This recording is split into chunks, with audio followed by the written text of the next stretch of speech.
गेहूं की हाइट हम दिखा रहे हैं आपको 5 फीट से अधिक ही हो सकती है ये हाइट। सामान्य गेहूं जो है 2.5 से 3 फीट होती है। हाँ जी, लेकिन ये उससे 2 फीट ज़्यादा है। बिल्कुल जी। और बाल भी देखो ना कितने स्वस्थ बाल है जी। और इसके जो बाल है वो भी बड़ी अच्छी है, शानदार है। कौन सी वैरायटी बताई थी? बंसी? ये बंसी में जी। बंसी जैसे वैरायटी। अपने पुराने दादी या माँ थी, वो पहले आटा गूंद के कुछ काम लग जाती थी, 15-20 मिनट बाद में दोबारा उस आटे को गूंद के रोटी बनाती थी। अगर उसी तरीके से रोटी बनाई जाए ना, इतनी नरम और इतनी शानदार स्वाद में रोटी बनती है इसकी। जलंधर से एक डॉक्टर है, उसने स्पेशल इसकी रिकमेंडेशन देता है कि ये आप पैगम्बरी गेहूं खाओ। जैसे बाल देखो आप, बड़ी टाइट है ना, और ये सब गोल दाना होगा जैसे अपने मेथी का होता है ऐसा। ठीक है। और ये इसके एक सबसे बड़ी खासियत है कि इसके अंदर इल्ली वगैरह या घुन वगैरह कुछ नहीं पड़ता जी। ठीक है। और इसके अंदर ग्लूटोन की मात्रा दूसरी कणक के मुकाबले सिर्फ 25% है जी। इसे शुगर वाला आदमी भी इसको खाए तो नुकसान कम करती है जी। इसके अंदर चूहे और सांप भी है जी। ठीक। नहीं जी, ऐसी कोई चिंता की बात नहीं है। नमस्कार, आप ई समाचार देख रहे हैं और हम इस वक्त जो है सिरसा जिला के गांव कुमथला में हैं। और यहाँ पर एक प्रोफेसर जो कि अपनी रिटायरमेंट के बाद, अपनी 32 साल की नौकरी के बाद अपने जो है अपने तरीके से खेती कर रहा है। वो तरीका किस तरह से कर रहा है खेती, अपने पूरे खेत को जो है जहर मुक्त कर दिया है। आप उनकी फसल देखेंगे, कणक की हाइट देखेंगे, गेहूं की हाइट देखेंगे तो 5-5.5 फीट की हाइट उन्होंने खेत में गेहूं की बीज रखी है। और कई प्रकार की वैरायटी गेहूं की है। इसके अलावा और भी फसलें हैं और कई तरह के फ्रूट भी यहाँ पर है। हम आपको तस्वीर जो दिखा रहे हैं वो हरडू प्राकृतिक फार्म जो है कुमथला, वहाँ की दिखा रहे हैं। खाओ ऑर्गेनिक मिशन के तहत स्थापित ये किया गया था। और हमारे साथ शिषपाल हरडू है, उनसे बातचीत करेंगे और उस पूरे फार्म हाउस की हम विजिट करेंगे और एक एक चीज़ हम बारीकी से जानेंगे। कौन से किस्म की यहाँ पर गेहूँ हैं और कौन सी अन्य फसलें हैं और कौन से फ्रूट्स यहाँ पर लगाए गए हैं। चलिए, हमारे साथ शिषपाल हरडू हैं, उनसे बातचीत करते हैं। आपके हरडू ऑर्गेनिक फार्म हाउस में आज आए हैं।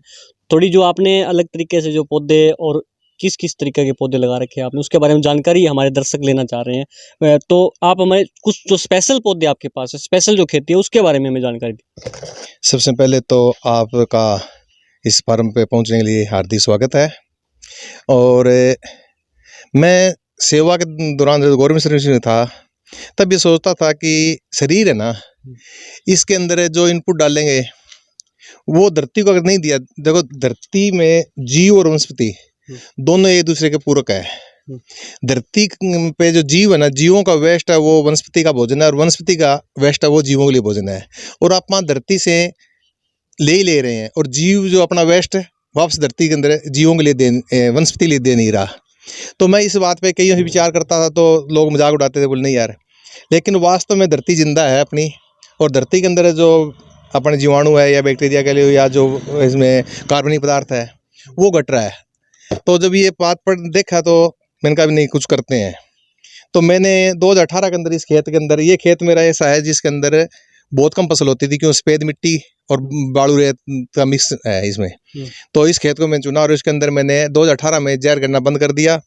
और दिसंबर 2021 में रिटायर हुआ मैं। रिटायर होने के बाद मैं इसको पूरी तरीके से अपने प्राकृतिक खेती के रूप में लगे। इसमें बाहर से कोई चीज़ नहीं से डालता मैं। तो इसके अंदर मैंने कोशिश ये की कि हर तरह का तो फ्रूट लगाया जाए, चाहे वो अपने वातावरण का हो या ना हो। क्या क्या बनाया यहाँ पे? ये यहाँ पे रेस्ट करने के लिए झोपड़ा बनाया। ये भी ऑर्गेनिक है? हाँ, ये बांस का है, देखो पूरी तरह ये बांस का है। और इस बांस के ऊपर मैंने घिये की बेल चढ़ा दी थी ताकि गर्मी और सर्दी से बचाव रहे। अब सर्दी, अब दोबारा फिर घिया की बेल चढ़ जाएगी। इसके अंदर जो अपने लखनऊ से हैं तो नरेश माधुरी के नाम से एक वैरायटी है, वो मैंने घिया की बेल लगाई थी, जो लगभग 4 फुट के करीब का घिया हो गया था मेरा। 4 फुट का घिया? हाँ, 4 फुट का घिया हो गया था जी। ठीक है। उसका बीज मैंने बचाया हुआ है। और एक और मेरे पास ऐसा घिया है, ये सब घिये है ना, ये बीज के लिए। कणक की कौन सी वैरायटी? ये सरबती है, आगे बंसी है, इस साइड में एक तो पैगम्बरी है जो गोल दाने की होती है, जिसमें ग्लूटोन की मात्रा कम होती है। और सबसे बड़ी बात है कि इसके अंदर कीड़ा नहीं लगता, कोई इल्ली वगैरह नहीं लगती। और इसका अगर आटा गूंद करके और 15 मिनट छोड़ दो, उसके बाद उस चपाती बनाए ना, इतनी शानदार चपाती बनती है उसकी, बेहद स्वादिष्ट बनती है जी। और एक मध्य प्रदेश की सबसे पुरानी है खपली, आपने कभी देखो तो मध्य प्रदेश के अंदर एक वीडियो आया था वहाँ के नर्मदा प्राकृतिक फार्म उनका जी, कि वो उनका 10,000 रुपये क्विंटल के हिसाब से बुक हुई है वो कणक, ये खपली। तो ये खपली को क्या है कि जब निकालते हैं ना तो जो की तरह से छिलके समेत ही निकलती है, उसके बाद छिलका उतार करके फिर रोटी इसकी बनाई जाती है जी। छिलके उतारना पड़ा उसके हाँ बाद, जी, हाँ जी। जैसे चावल का उतरते हैं, चावल का या जौ का उतरता है जी। ठीक है। इसी तरीके से तो एक बार हम उसको गेहूं को नजदीक से देखना चाहेंगे। मतलब यहाँ पे वो गेहूं बीजी हुई है जो 10,000 रुपये क्विंटल तक बिकती है, जिसकी आप गेहूं की बात करें अलग अलग वैरायटी की, तो यह कौन सी वैरायटी है? ये है जी बंसी जी।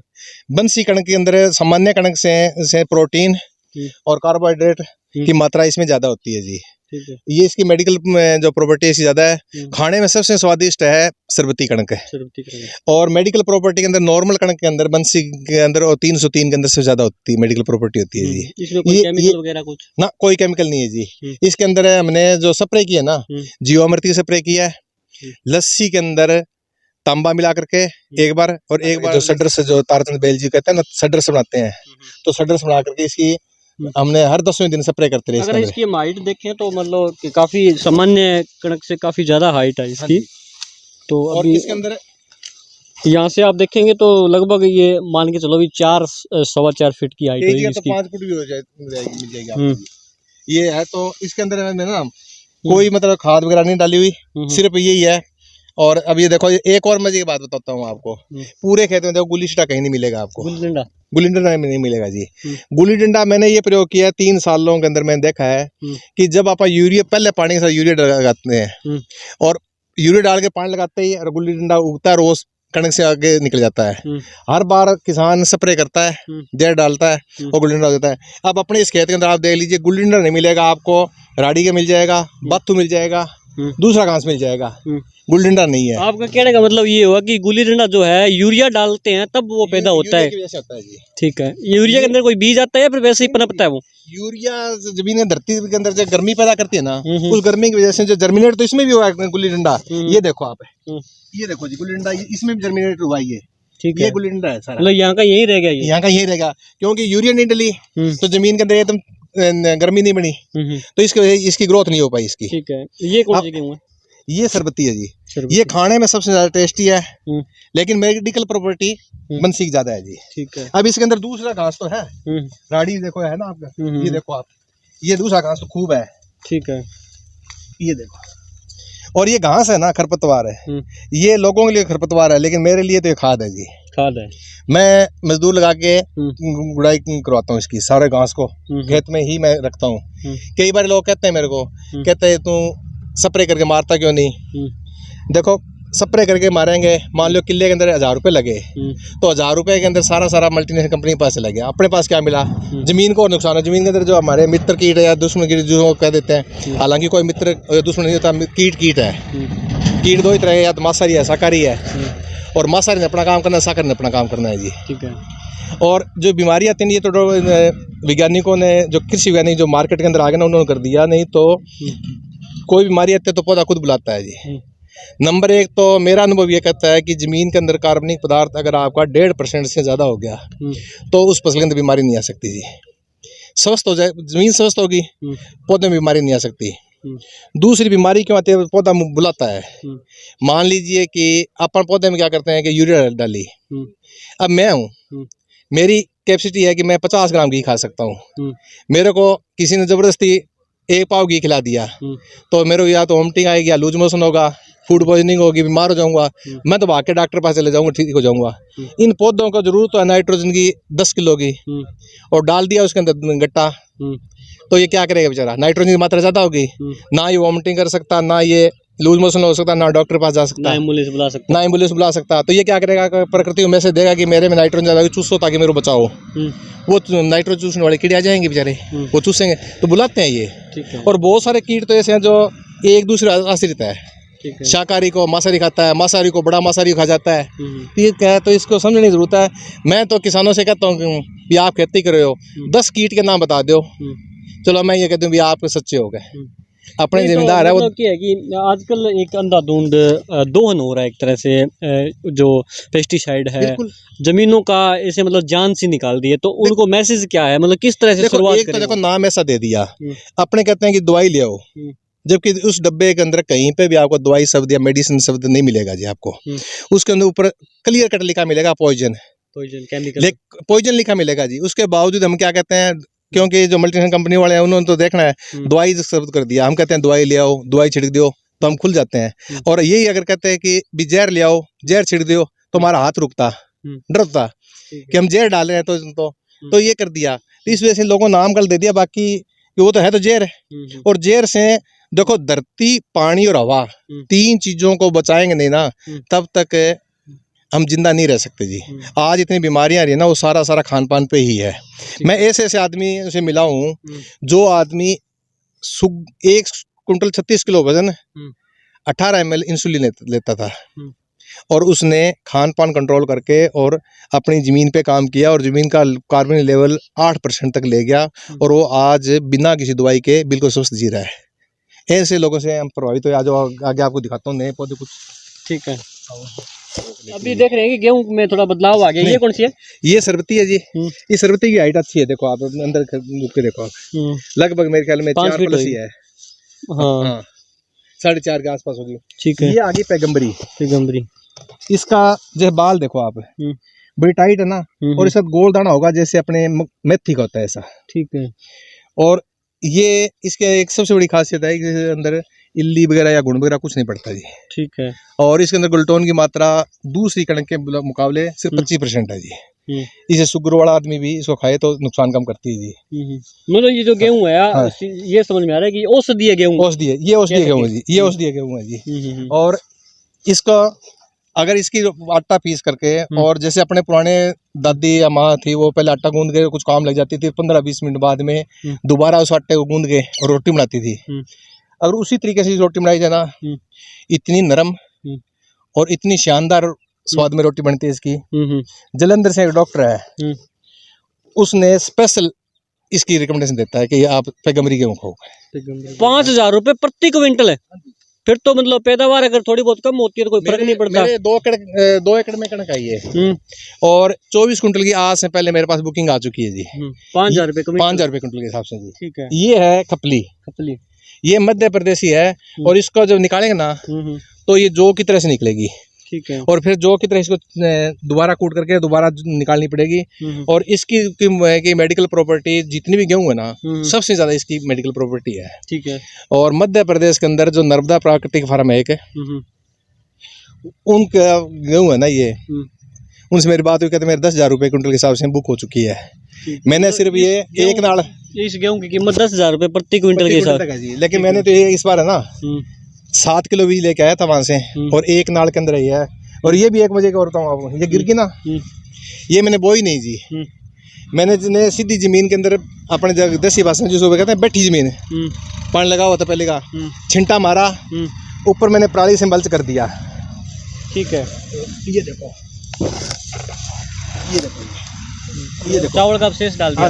चावल की पराली डाल दी इसके अंदर। मैंने ये भी प्रयोग किया इस बार कि बिना बीजे कणक हो सकती है। इसमें मेरे को नुकसान हुआ कि क्योंकि अभी तक है ना, मेरा 2 साल में ही मैंने पूरी तरह से आया हूँ, तो इसकी जड़ें थोड़ा सा ऊंची रहने की वजह से ना ये गिर गई है कणक। ठीक है। लेकिन मैंने इसे बीजी नहीं जी। अगर बीजी होती तो नहीं गिरती। हाँ, गिरती नहीं। लेकिन उगाव में कोई दिक्कत नहीं आया, बढ़वार में कोई दिक्कत नहीं आया। ये 4 ड्रम तो है मेरे वेस्ट। कोई कीट वगैरह लग जाए तो उसके लिए कोई उपचार है? कीट के लिए देखो, ये मैं तो ये है अपना जीवामृत 2 ड्रम जी। ये जीवामृत बनाते हैं। इसके अंदर क्या करते हैं कि 200 लीटर ड्रम है ना, 10 लीटर गोबर, 10 लीटर गौमूत्र, 2 किलो गुड़, और 2 किलो बेसन, किसी भी दाल का हो जाए, और पिंपल के नीचे या बड़ के नीचे मिट्टी लाके डाल देते हैं, और हफ्ते बाद ये तैयार हो जाता है। तो इसकी स्प्रे भी कर देते हैं और पानी में भी दे देते हैं। ठीक है। इसी तरीके से इनमें एक में तो मैं कोई है ना अपने पेड़ों के पौधे पत्ते ले आया, वो साड़ के कर लेता हूँ। और एक में इनमें कौन से, इसमें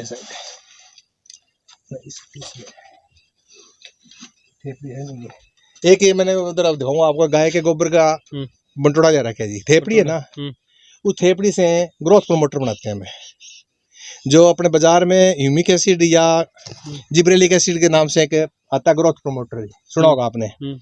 तो वो क्या होता है कि जैसे एक थेपड़ी है ना, उसके अंदर 5 लीटर पानी के अंदर, ये 200 लीटर ड्रम है ना, तो इसके अंदर 30-40 थेपड़ी डाल दी और उसके अंदर पाइया के गुड़ डाल दिया और 1 हफ्ते बाद जो पानी तैयार हो जाएगा ना, जो थेपड़ी निकालो और बाहर छोड़ दो और वो पानी है इसका 3% स्प्रे 4% स्प्रे कर देते हैं। तो ग्रोथ प्रोमोटर के रूप में बहुत बढ़िया काम होता है। जो ह्यूमिक एसिड और जिब्रेलिक एसिड है वो थेपड़ी का पानी तैयार करता है। और कीड़े लग जाए फंगस के लिए, तो सामान्य फंगस लगी तो लस्सी के अंदर हल्दी और तांबा डाल करके और उसकी स्प्रे करते हैं। और ज्यादा फंगस लग गई तो नीला तोता और कड़ी का से बोर्डो मिश्रण बनाते हैं, उसकी स्प्रे करके फंगस को रोक लेते हैं। और कीड़ा लगता है तो उसके लिए जितने भी कड़वे पत्ते हैं, जैसे आक है, धतूरा है, नीम है, बकेन है, बेलगिरी के पत्ते हैं, इस तरह जो जो भी अपने एरिया में जो पशु नहीं खाते या वो पत्ते या कड़वे पत्ते हैं, उन सब को तोड़ लिया और कूट करके और ड्रम में डाल देते हैं। हफ्ता में वो उसका रस निकल जाता है और उसकी स्प्रे कर देते हैं। बस रस की स्प्रे कर देते तो उससे हो जाती है जी। इसके अंदर जितना भी खेत में वेस्ट होता है, जब गुड़ाई करते हैं वो लाके इसमें डाल देते हैं। ठीक है। तो इसका जो रस होता है, रस निकलेगा और कुछ दिनों बाद में इसका पानी निकल गया और उसके बाद ये निकाल के और इस डंप में डाल देते हैं, इसमें कंपोस्ट में मिला लेते हैं इसको।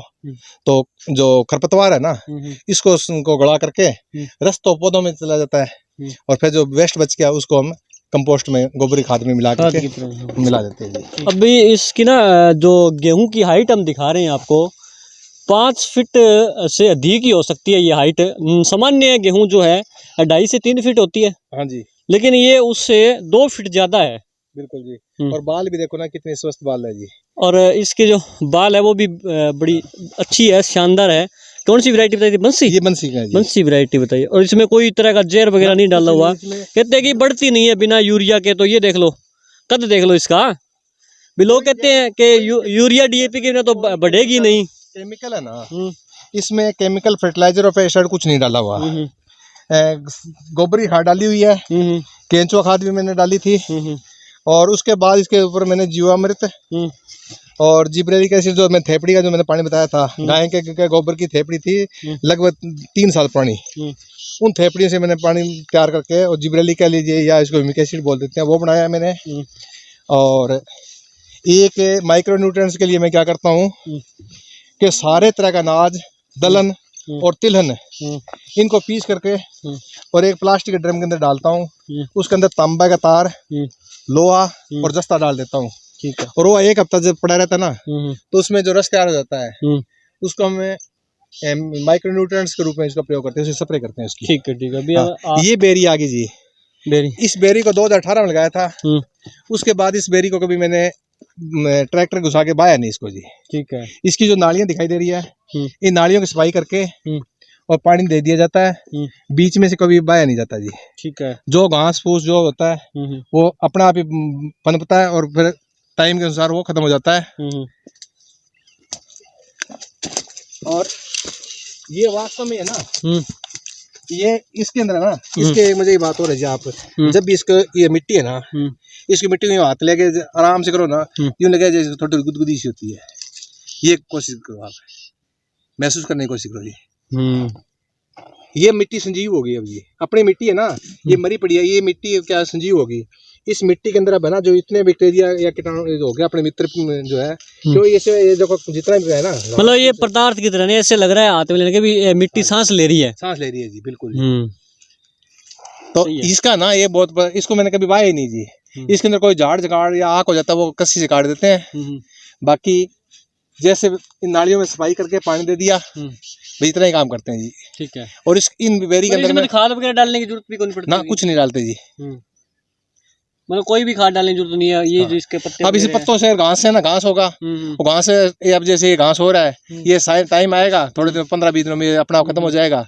आगे गर्मियों घास नया पैदा हो जाएगा। इसके अंदर तो आपको चूहे और सांप भी बहुत मिलेंगे जी।